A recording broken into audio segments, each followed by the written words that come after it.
how did you find each other? We actually did the character course at church, which meant that we were in a small group for 7-8 weeks together in conversation about different aspects of being a disciple of Christ. And so near the end of it, I asked both of them if they'd like to be in a few with me. And happily they said yes. Woo. Best decision. Very pleased to be asked. Yeah. How were your first couple of sessions together? Really low key. Actually, what we did was we just spent time in each other's. This was pre-COVID, so we went round to each other's for a meal. We went to the pub on a couple of Sundays. Had food. We just got to know each other on that level. We did talk a little bit about ideas for how we wanted the future work, but pretty much we just had food and chatted.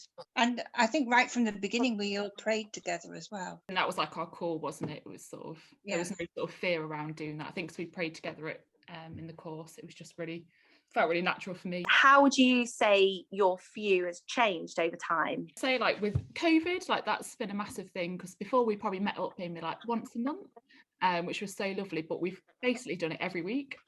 So every Monday night we had a catch up, and it's just been so good. I think especially doing it on a Monday, we've often like reflected on sort of church on a Sunday, and we've just been able to keep up with each other's lives. Well, I feel like I have a lot more sort of knowing what you're doing sort of Monday to Friday, and I think we just always have time sharing, and Jane's great, always got something to praise God for.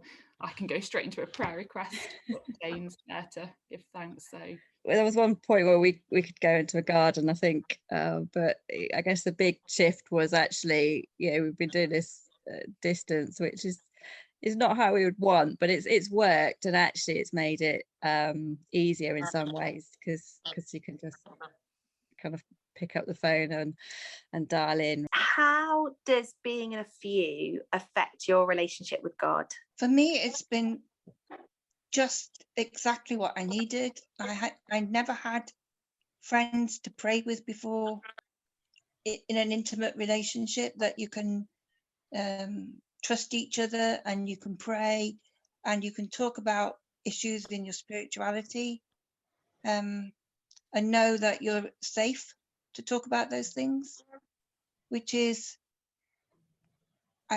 once I started the few, I realized it was what I'd always wanted and needed. So, and for me, I mean, we get on really well, but we're also quite different. So I think we bring the questions and interactions, it's helped me to look at things in slightly different ways. And we have a WhatsApp. So Kate's really good at sending a worship song that's blessed her, Jane a word or something she's pondering on, so or something she's working through.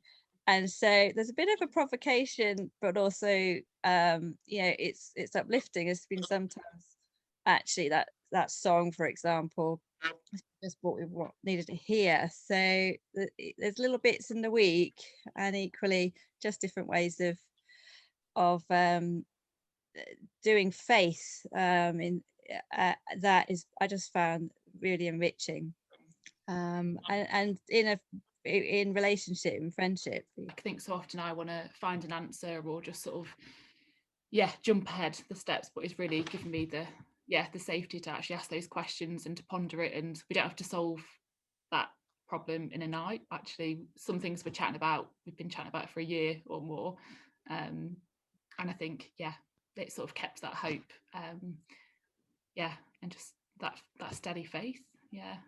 I think we all sort of point each other sort of back towards God. What would you say to a new few that are maybe haven't met before, or are thinking of kind of asking one another to start? What would you say to them?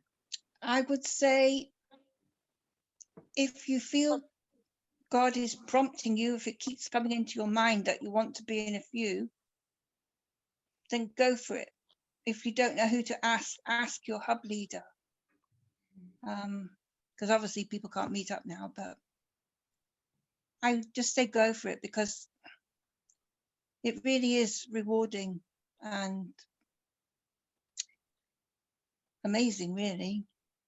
Learned so much and moved so nearer to God with these two. So